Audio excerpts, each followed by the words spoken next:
मित्रहो, आपण विदू विनोद चोप्रा यांचा 90च्या दशकात आलेला गुन्हेगारी विषयावरचा एक चित्रपट पाहिला असेल. त्या चित्रपटाचं नाव होतं परिंदा. या चित्रपटाचं जे स्टारकास्ट किंवा जे कलाकार होते त्यामध्ये नाना पाटेकर, अनुपम खेर, जॅकी श्रॉफ, अनिल कपूर असे कसदार कलाकार या चित्रपटामध्ये काम करत होते. या चित्रपटातला एक डायलॉग आहे किंवा संवाद आहे आणि तो संवाद काय आहे तर तो संवाद हा आहे कि जो 1 लाख में तेरी टिप दे सकता है वो 5 लाख में तुझे यहां ला नहीं सकता क्या. असा हा संवाद कबूतरखान्याच्या जवळ चित्रित करण्यात आलेला आहे.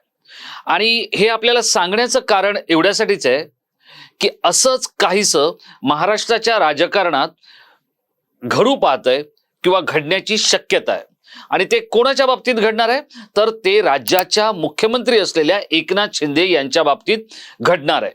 याचं कारण असं आहे की एकनाथ शिंदे यांनी जे काही केलं आपण पाहिलं, अनुभवलं, अगदी तसंच काहीसं एकनाथ शिंदे यांच्या बाबतीत करण्याचा घाट हा घातला जातोय. तो प्रशासकीय पातळीवर घातला जातोय, तो संविधानिक पातळीवर घातला जातोय आणि त्याचबरोबर तो पक्षीय पातळीवर घातला जातोय. आणि त्यामुळेच नागपूरचं अधिवेशन हे शिवसेनेला कधीही फलदायी नव्हतं. नागपूरच्या अधिवेशनात एकनाथ शिंदेसाठी टाईट फिल्डिंग लागली आहे. कदाचित त्यांचा गेम करण्याची इथे शक्यता नाकारता येत नाही. काय होतंय तेच मी आपल्याला सांगणार आहे. नमस्कार मित्रहो, आपण पाहताय आपलं आवडतं न्यूज पोर्टल टाइम महाराष्ट्र. मित्रहो, गेल्या काही काळामध्ये आपण ज्या स्वरूपाचं काम केलंय आणि ज्या स्वरूपाच्या गोष्टी नोंदवल्यात, तुमच्यापर्यंत आणल्यात, त्या सगळ्याला तुम्ही भरभरून प्रतिसाद दिलाय. कौतुकाची थापही तुम्ही पाठीवर मारली आहे, कधी मेसेजच्या बाबतीतून तर कधी प्रत्यक्ष फोन करून. या गोष्टी जशा घडणार होत्या तशाच घडतायत आणि याची बित्तम बातमी देण्याचा प्रामाणिक प्रयत्न आपण करतोय. मग ती एखादी प्रशासकीय अधिकाऱ्याची दादागिरी असू द्या किंवा मुख्यमंत्र्यांना गृहीत धरणं असू द्या किंवा राधेश्याम मोपलवार यांच्या सारख्या कुणीही हात लावू न शकणाऱ्या एका अधिकाऱ्याने घातलेला गोंधळ आणि त्याचं घरी जाणं, इथपर्यंतच्या गोष्टी या आपण नीट, प्रामाणिकपणे आणि तटस्थपणे कव्हर करण्याचा प्रयत्न करतोय. आता जे मी आपल्याला सांगणार आहे हे काहीसं धक्कादायक आहे आणि तितकंच मुख्यमंत्र्यांच्या गोटात अस्वस्थता निर्माण करणार आहे. या अधिवेशनामध्ये पहिल्या 2 दिवसातच 2 दणदणीत बाउन्सर टाकण्यात आले आणि त्या बाउन्सरमुळे अजितदादांची झोप उडाली. पहिला बाउन्सर होता तो लेटर बॉम्बचा आणि त्या बरोबरीने नवाब मलिक यांच्या संदर्भातलं जे काही घडलं याचा होता. आणि दुसऱ्या बाजूला देवेंद्र फडणवीस हे किती मोठ्या प्रमाणात ऍक्टिव्ह झालेत आणि त्यांनी नेमकं काय करायचं ठरवलं याचा अंदाज येणार होता. आता येणारा जो आठवडा आहे हा आठवडा एकनाथ शिंदे यांच्यासाठी मुळीच चांगला नाहीये. आज आता या क्षणाला हा व्हिडिओ शूट होत असताना एकनाथ शिंदे मुंबईतल्या काही कार्यक्रमांमध्ये सहभागी झाले होते. अगदी सकाळपासूनच त्यांचं काल रात्रीच उशिरा ते मुंबईत पोहोचलेत आणि आज सकाळी त्यांनी वेगवेगळे समुद्र किनारे, वेगवेगळे रस्ते या ठिकाणी पाण्याच्या टँकरचे पाईप घेऊन स्वतः त्याचं प्रात्यक्षिक अनुभवत करत मुंबईतली स्वच्छता आणि मुंबईतल्या काही सौंदर्यीकरणाच्या ज्या काही गोष्टी आहेत याचा अंदाज घेतला, त्या कामांची माहिती घेतली, अधिकाऱ्यांशी चर्चा केली, असं सगळंच घडलं. त्यातलं एक व्हिज्युअल जे आहे किंवा त्यातलं एक दृश्य जे आहे ते मला अधिक भावलं आणि ते करण्याची गरज आता खऱ्याखुऱ्या अर्थाने एकनाथ शिंदेंना आली आहे असं मला वाटतं. ते काय होतं तर पाण्याचा पाईप घेऊन रस्ते साफसफाई करण्याचं जे काही प्रात्यक्षिक आहे ते स्वतः एकनाथ शिंदे करून पाहतायत. ट्रॅक्टरवर ते बसलेले आहेत, तिथली जी साफसफाई आणि कामांची जी काही प्रक्रिया आहे ती स्वतः अनुभवतायत. एकनाथ शिंदेंना आता असंच करण्याची वेळ आली आहे हे मी आपल्याला सांगू इच्छितो. माझ्या हातात काही पत्र आहेत. ही पत्र आहेत विधानसभेतले विरोधी पक्षनेते विजय वडेट्टीवार, त्याचप्रमाणे परिषदेतले नेते, विरोधी पक्षनेते अंबादास दानवे यांची. या दोघांनी पत्र पाठवून मुंबई, नवी मुंबई, त्याचप्रमाणे पनवेल आणि ठाणे महानगरपालिका MMRDA रिजन मधल्या आयुक्तांना आणि मुख्य अधिकाऱ्यांना त्यांनी पाठवलेली पत्र आहेत. ही पत्र कशाबद्दलची आहेत तर इथे असलेल्या अनधिकृत बांधकामांच्या संदर्भातली, इथे असलेल्या डान्स बारवरच्या तोडक कारवाईची, इथे असलेल्या गावठाणांवरच्या भूमाफियांच्या सगळ्या कारवायांची, आणि याचा जाब या दोन्ही नेत्यांनी विचारलेला आहे. म्हणजे एकनाथ शिंदे यांना, कारण त्यांच्याकडे या सगळ्या महत्वाच्या गोष्टी, नगरविकास आणि या सगळ्या असल्यामुळे त्यांना याचा जाब सभागृहात द्यावाच लागणार आहे. हे सगळं होत असताना बघा, अशोक चव्हाण हे जर आपण काही मुख्यमंत्री पाहिले तर त्यापैकीचे असे एक मुख्यमंत्री होते की त्यांना त्यांच्या चुकीशिवाय घरी जायला भाग पाडणं हे काहीसं कठीण होतं. याचं कारण सत्तेच्या लाल प्रकाशातच ज्यांचा जन्म झाला त्या अशोक चव्हाणांना पक्षनिष्ठेमुळे सगळं मिळालं होतं, पण त्यांच्या काही अशा चुकांमुळे आणि त्यांनी चुकीच्या लोकांना जे जवळ केलं, विशेषतः काही बांधकाम व्यावसायिक, वादग्रस्त बांधकाम व्यावसायिक, जे अशोक चव्हाण म्हणजे जणू काही आपण आहोत असं म्हणत जे गुजराती बांधकाम व्यावसायिक अशोक चव्हाणांच्या अवतीभोवती फिरत होते, वावरत होते, त्यांनी अशोक चव्हाणांचा घात केला. अशीच गोष्ट एकनाथ शिंदे यांच्या बाबतीत होऊ शकते आणि ती होण्याचे संकेत मिळत आहेत. काही अशा मंडळींनी स्वतः आपल्याला अधिकृत किंवा अत्यंत गोपनीय दिलेल्या माहितीनुसार मुख्यमंत्री एकनाथ शिंदे यांचे काही निकटवर्तीय, जे बांधकाम क्षेत्राशी निगडित आहेत, संबंधित आहेत, असे लोक एकनाथ शिंदेंना अडचणीत आणणार, त्याचे काही घोटाळे, त्याचे काही तपशील हे येणाऱ्या विधानसभेमध्ये जर बाहेर आले नाहीत तर मला नवलच वाटेल.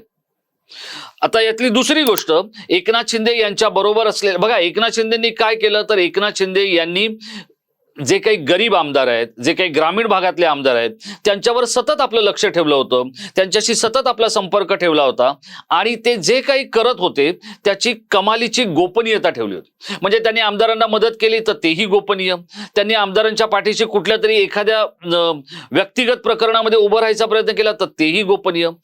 असं काहीसं जे शस्त्र घेऊन एकनाथ शिंदेंनी उद्धव ठाकरेंचा गेम केला, तेच शस्त्र घेऊन कदाचित एकनाथ शिंदेंचाही गेम होऊ शकतो आणि तो या विधिमंडळ अधिवेशनाच्या मागे पुढे होऊ शकतो, हे मी आपल्याला सांगतो. संजय राऊत यांनी ज्या स्वरूपाचे घोटाळे बाहेर काढले, त्यातून जी काही नावं पुढे येत आहेत आणि त्या नावांवर जर कारवाई होऊ शकली नाही तर अशी काही मंडळी आहेत जी आज एकनाथ शिंदेंबरोबर उठबस करतायत, पण ती थेट एकनाथ शिंदेंच्या विरोधकांशी संबंधित आहेत. आपल्याला आठवत असेल गेल्या वेळचं जे नागपूरचं अधिवेशन होतं त्यावेळेला जितेंद्र आव्हाड यांनी एकनाथ शिंदेंना एक जो जोरदार बाउन्सर दिला होता, त्या बाउन्सरमुळे NITचा जो जमिनीचा घोटाळा होता त्यामुळे एकनाथ शिंदे हे काही काळ हल्लेलं आम्ही सगळ्या माध्यमांमधल्या लोकांनी पाहिलं होतं. एकनाथ शिंदे एक कसदार सरावलेले बॅट्समन आहेत, त्यामुळे त्यांनी पुन्हा आपलं हेल्मेट ठीक केलं आणि ते संपूर्ण अधिवेशन आपल्या ताब्यात घेतलं आणि ते नीट अगदी सुखनमय पार पडलं. पण आता तशी शक्यता मला कमी दिसते. याचं कारण काय तर याचं कारण मी दोन गोष्टी आपल्याला सांगतो. एक तर देवेंद्र फडणवीस हे प्रचंड आक्रमकपणे कामाला लागलेत. त्यांनी पहिला लेटर बॉम्ब अजित पवारांवर टाकला. हे सगळं होत असताना जे घडलं नवाब मलिकांच्या बाबतीत त्यातलं काहीच गोपनीय न ठेवण्याकडे देवेंद्र फडणवीसांचा कल आणि कौल आहे. कारण काय, प्रफुल्ल पटेल यांच्यावरून आता देवेंद्र फडणवीसांनाही घेरलं जाणार आहे, त्यातून त्यांना काही सोडलं जाणार नाहीये. पण ते देवेंद्र फडणवीस प्रफुल्ल पटेलांना जे काही सांगतायत ते बंद दाराआड नाही सांगत आहेत. ते त्यांनी प्रसारमाध्यमांच्या कॅमेरा समोरच, विधिमंडळाच्या परिसराच्या आडच, भले ते काही विचारत असतील, तुम्ही कुठल्या रस्त्याने जाणार आहात असं जरी विचारलं तरी ते विचारण्याचे वेगळे अर्थ आम्ही माध्यमांमधली मंडळी काढत असतो. आणि जी आपल्यासारखे अनेक प्रेक्षक मंडळी आहेत किंवा जे राजकारणावर लक्ष ठेवणारी मंडळी आहेत ती आपल्या घरी बसून यावरती एक आपलं स्वतःचं परसेप्शन म्हणा किंवा एक आपलं चित्र निर्माण करत असतात. आणि अशाच सगळ्या गोष्टींचा एकनाथ शिंदे यांना धोका होऊ शकतो. एकनाथ शिंदे यांच्या बरोबर असलेले काही नेते हे या गरीब आमदारांना, गरीब म्हणजे आर्थिकदृष्ट्याही गरीब आणि सहजगत्या हाताला लागू शकणाऱ्या स्वभावाचे गरीब आमदार, हे आपल्या ताब्यात घेण्याचा प्रयत्न करतायत. त्यांना हवं नको ते बघतायत. जी गोष्ट एकनाथ शिंदेंनी केली तीच गोष्ट ही काही मंडळी करतायत आणि त्यामुळे एकनाथ शिंदे हे अडचणी देऊ शकतात.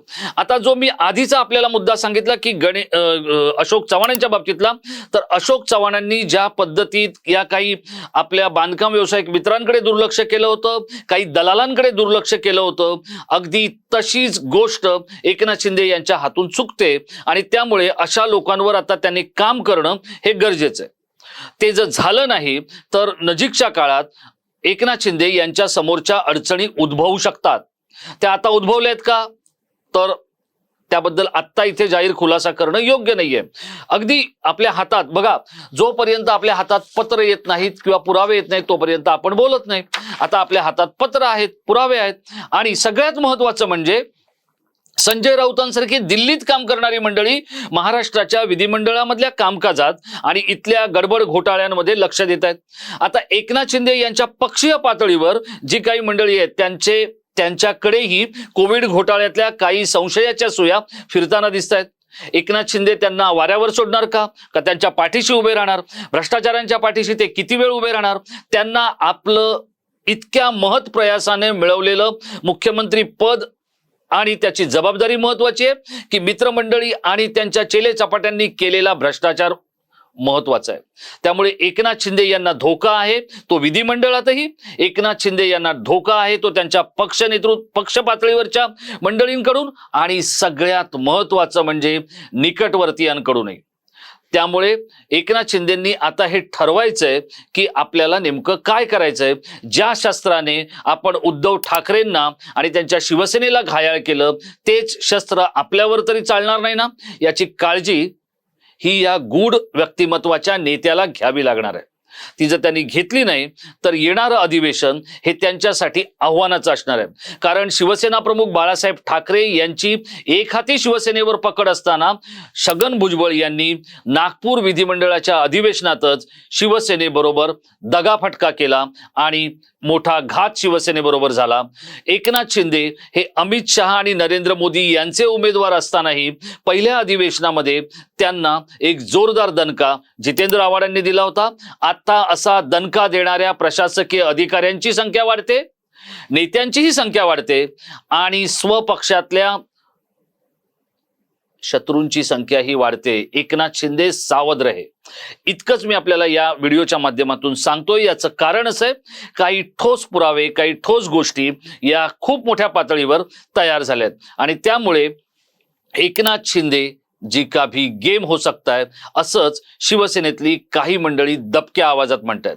त्यामुळे आपल्याला काय वाटतं, ज्या शस्त्राने एकनाथ शिंदे यांनी माजी मुख्यमंत्री उद्धव ठाकरे यांना घायाळ केलं त्याच शस्त्राने तेही घायाळ होऊ शकतात का?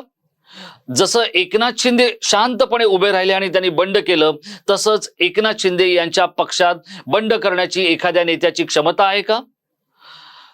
येणारं अधिवेशन हे येणाऱ्या आठवड्यामध्ये एकनाथ शिंदे यांच्या डोक्याला डोकेदुखी ठरू शकते. आपल्याला काय वाटतं? आपण आपलं मत आमच्या इनबॉक्समध्ये व्यक्त करा, आणि हा व्हिडिओ आपण शेवटपर्यंत पाहिला त्याबद्दल आपल्याला खूप खूप धन्यवाद.